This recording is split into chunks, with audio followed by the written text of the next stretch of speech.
Hi dear friends, let me grab your attention today. We're going to talk about affordable healthcare. As we know, the human condition is complicated and people do have a lot of different kind of problems in their life. And as a result of that, they suffer all kind of ailments. They are suffering from aging. They suffer from long-lasting trauma that doesn't seem to go away no matter what kind of therapy you let go on it.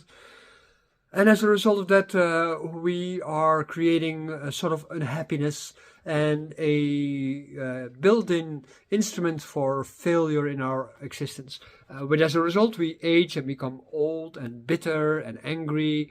And what can we do about it? That is basically the question. So this is what was the foundational plan for the Dowland healthcare program. And that is going to be presented today. We are going to work today out in what it actually is about and why and what you can do and how you can help yourself, how you can lower your financial burden as a result of the use of regular healthcare and so on. So we go discuss some of the errors of modern healthcare. We go discuss some of the errors of alternative medicine, and we're going to discuss how to correct that and what kind of program the Dowland program has available for you for that. And for this, we have to ask ourselves a few questions.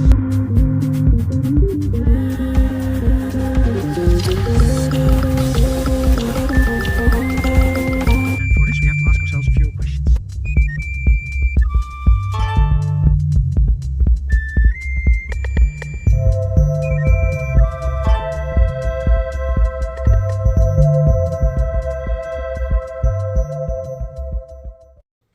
Let's start with a little bit of history lesson.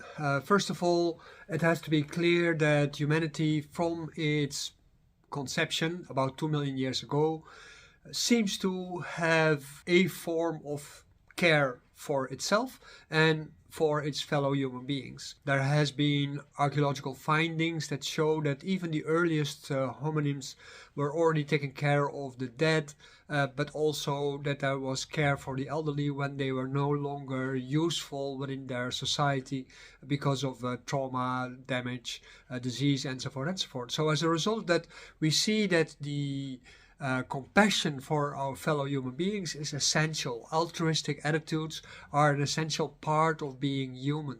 And that is completely in contrast with the Darwinian vision of modern healthcare and of modern exercise sports. So what we have done with the Dowland healthcare is look like, okay, if we take altruism and we take compassion as a foundation for exercise, for health, for taking care of ourselves and for each other, what are the essential parts that we need? There is this difficulty about being a human being, and this difficulty we call the human condition. In general, you can say that in all societies throughout history, there is a relatively large chance that things, as you were being educated that life should be like when you were a child, is not going to happen exactly like that. There's another saying for it, like all the plans that you have, they will never come out exactly the way how you are planned it. There's always going to be some deviation. And even if you are totally healthy and your life is good, there will always be the sensitivity that is looking for a particular kind of problem. And you can say that the percentage of problems that you have in your life for whatever kind of background you have is going to be more or less the same.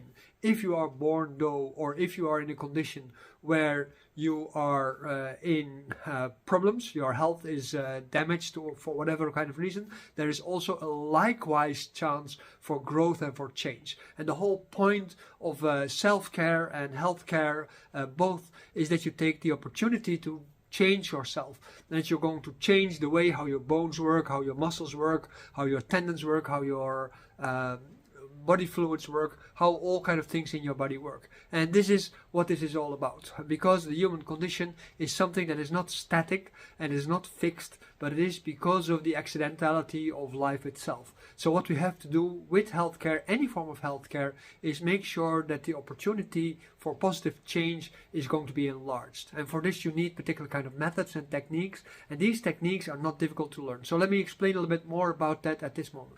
One more thing that I also have to add, and that's the third thing, and for now it's maybe the last one, you never know, is that it is usually very difficult in our modern society to find the right kind of knowledge to be able to affect that kind of change. You can go for the Darwinian way, where they tell you about all kind of mechanisms and chemicals and stuff like this that have to be correct, but the problem is that they describe you basically like you are some kind of a car, and they separate your mind from your body and your personality and your behavior and so on and so on. In the Chinese medicine way from the modern times, whether it's the Chinese way or the Japanese way or the westernized way, we have the same problem, because they have westernized very much all of them, and as a result of that they use the same kind of mechanistic kind of view about the human body. In the old Taoist ways of looking at things, they use the more organic way, and as a result of that, this is also less available to people in general. So what I have been doing is have been developing over all these years a way to make this accessible for you. So the fact that you have this program now and that you watching this video is for both of us a great opportunity to meet and to make sure that we actually both together can help each other with this. As you might know when you come to see this video, I am a Taoist, and I have been doing this for a long time. I have started exercising with Qigong, yoga, meditation, Tai Chi, Kung Fu, and also some Wushu and stuff from a very young age. I was 11 when I started learning and practicing, and I have been continuously been going on with development, and I have been going back to university after I dropped out from education and so on, just to make sure that I got all the relevant knowledge to be able to take care of my own health, because of my own health condition, which was not very good. And I had a lot of luck because I'm a very stubborn person, and I have been looking to find methods that actually really worked for me. Yeah, so that was my prime organization. At the university, somebody said, like, why aren't you going to look for an approach towards helping others with the same principle? So this is how the Daoland program was being born.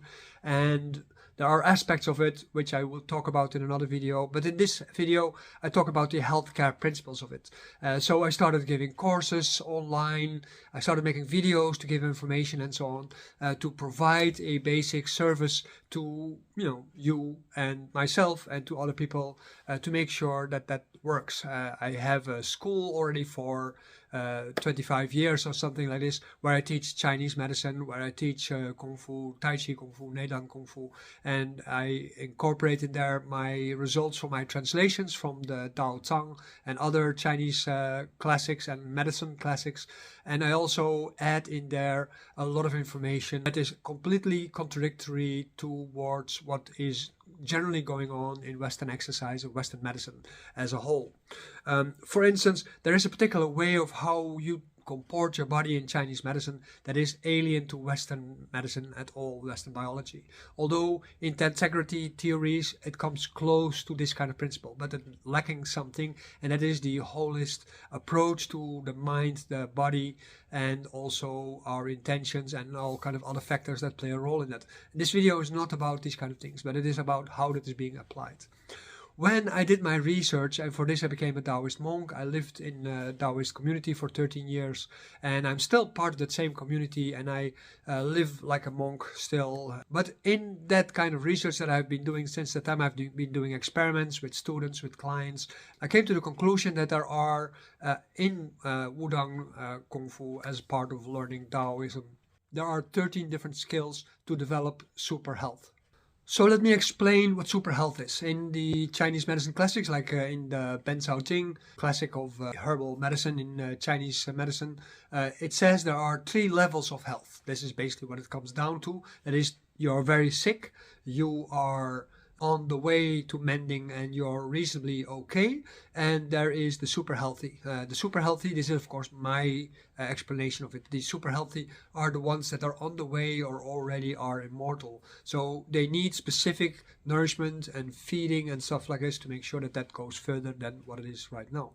At the same time, when you are normal health, there are particular things that are good for you. There are certain kind of things that are not good for you. Same like for superhuman beings. If you take some things, they are bad for you. If you do not take them, that is good for you. When you are super unhealthy, you are ill, you have physical trauma that is blocking your progress in life, then at that moment also, because of that situation, you can basically say, okay, whatever you take that is going to help is going to be great. There's going to be damage because of whatever you take, but it is something. The pathway out of a lack of health is first of all therapeutic work, but second of all, and that is a very important part, is taking good care of yourself. And taking good care of yourself, you do, for instance, under the influence of eating, because of exercise, because of meditation. So what I did with these 13 skills, I set out this program, which is called the Health Builder Program, in extensio. Yeah, so this program is meant to create all the different kind of skills within you to basically manage every aspect of your health. The main purpose is to make sure that you become independent. In Taoism, primarily, they see healthcare as something that you have to take care of yourself first and then of somebody else. This is the essence of Chinese medicine. Chinese medicine, Taoist medicine, in that sense, is the same. In modern TCM, that's different because it's based on Western bookishness. And that means that whatever the rule is that the ruler of the Chinese medicine, whether it's the Chinese government or whether it's the professional organization or the insurance company says, that rule goes. No matter what your experience says, it's different. That doesn't really matter. And in this program, we have set out the idea to develop a healthcare for ourselves, and that counts as a foundation for further study, but also to take care of your own family, your community, and to transport also towards your children so that they can use the same medicine. So what you learn, you can share with your children, and as a result of that, they can take care of themselves too. So this is another plan. We're going to get back to that later also, because there's no space for that in this video. The error that modern medicine makes is to think that everything can be managed by chemistry, surgery, and so on and so on. They basically start cutting and shaping you in all kind of ways to just keep you going, but not necessarily curing anything like that. The ideals of Chinese medicine is to help you get on a track where you can really self-manage, and at the moment when you can self-manage, you can also improve your health and actually go from the mid-level of the average healthy, unhealthy towards the super healthy. So this is basically what we want to do with our program. Our healthcare program, the healthcare program of natural medicine, is like that. The fault of alternative medicine, natural medicine, complementary and alternative medicine, or whatever you want to call it, is that usually they are organized in a way to add themselves to the regular Darwinian medicine, and that is an error because as a result of that, they cannot shine with their own power. The thing is not that they shouldn't respect or see the value of regular medicine, because that's not the case. I'm not trying to say that, but what I'm trying to say is that every natural medicine has its own science. You have to understand what are the rules of your own science. And Chinese medicine in the pre-modern version is very clear about that. In the modern version, it is an addition to Western medicine, and as a result of that, it is much less functional and much less useful than what it was before. Seen in the modern context, we can understand from Chinese medicine from the past things that modern Chinese medicine doesn't understand, and that also in the past maybe were not available because there was no comparison. This is the disadvantage of isolated cultures. On the other hand, all these different isolated cultures, they bring with them values which are responses to the human condition, which might function for a lot of people in a lot of different parts of the world, but they just don't know about it. So this idea of Chinese medicine about developing your own Tao, making sure that you understand what is going to happen to you and how to control that, is very important. And self-care as a foundation, then we found out after a lot of research from all the different skills that you need, the most foundational is learning how to eat properly. So at the moment when you get into this program with us, then at that moment we first going to teach you how to taste your food. And it is not about sour, bitter, and so on and so forth, but it is about what is actually doing to you and to your health, and it is also extended to how you shop and how you buy things. I'm not necessarily saying that you have to take biological foods and stuff like this, because that is not necessary. You have to understand what is the qualities of food by your experience of that food and what it does to your human body. And at the moment when we go step a little bit further, you have to learn, oh, that is a meditation, by the way, so you have to understand this is Eating is a meditation. And then you have to learn how to move properly. Comporting of your body in Chinese medicine is based on the development of Jing. Very often it's translated as essence and based on your vitality as a reserve from your sperm and ovaries and stuff like this. And that is not correct. In the traditional medicine classics, the way how Jing is being used is the way how you carry your body. Your body has to become like earth.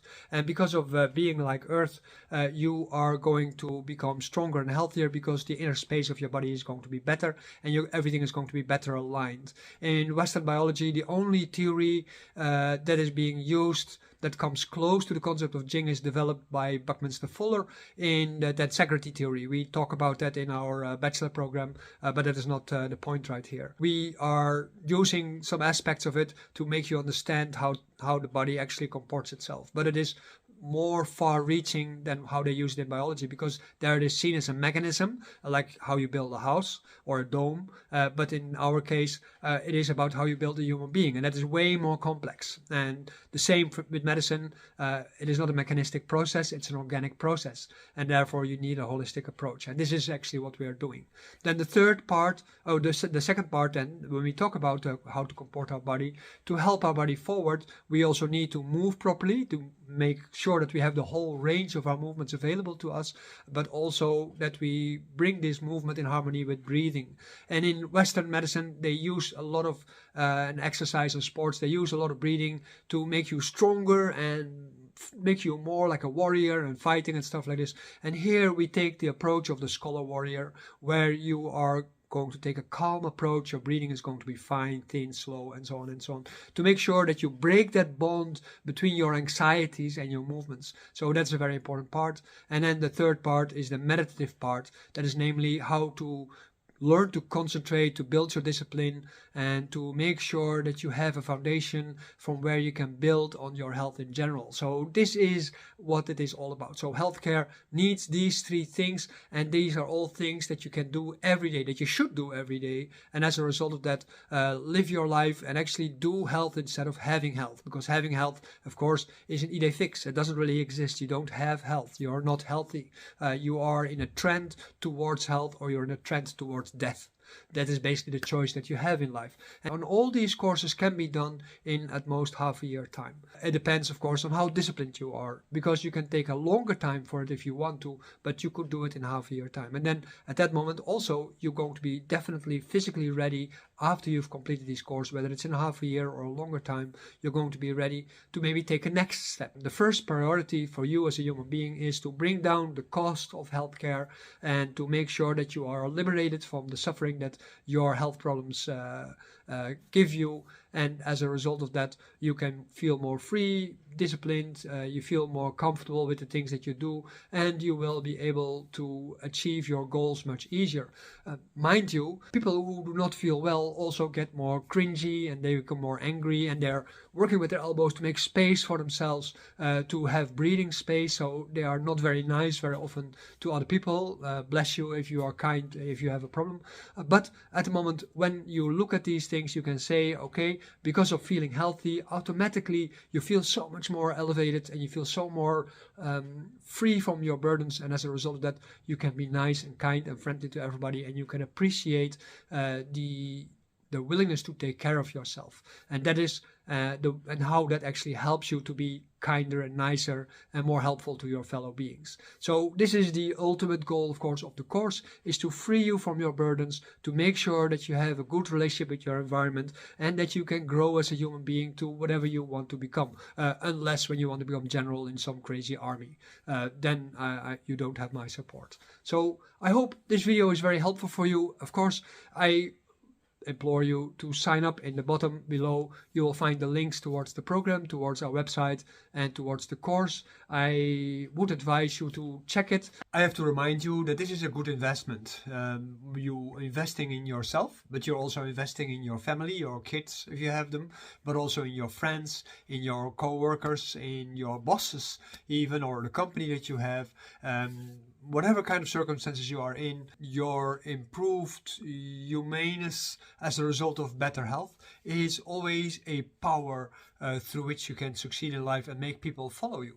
If you do the individual courses, it is about twice as more expensive. You also get an extra gift, a mystery gift, and you'll find you will have access to all our weekly classes also as an extra bonus to that, so that you can partake with a lot of different kind of activities. Of course, I am pretty sure that once you started, you will feel very quickly all kind of positive results, and you will want more and you want to study more. But this is the absolute foundation that you need. Even if you only do this, you will have the tools for the rest of your life to make sure that you age in a pleasant and elegant way.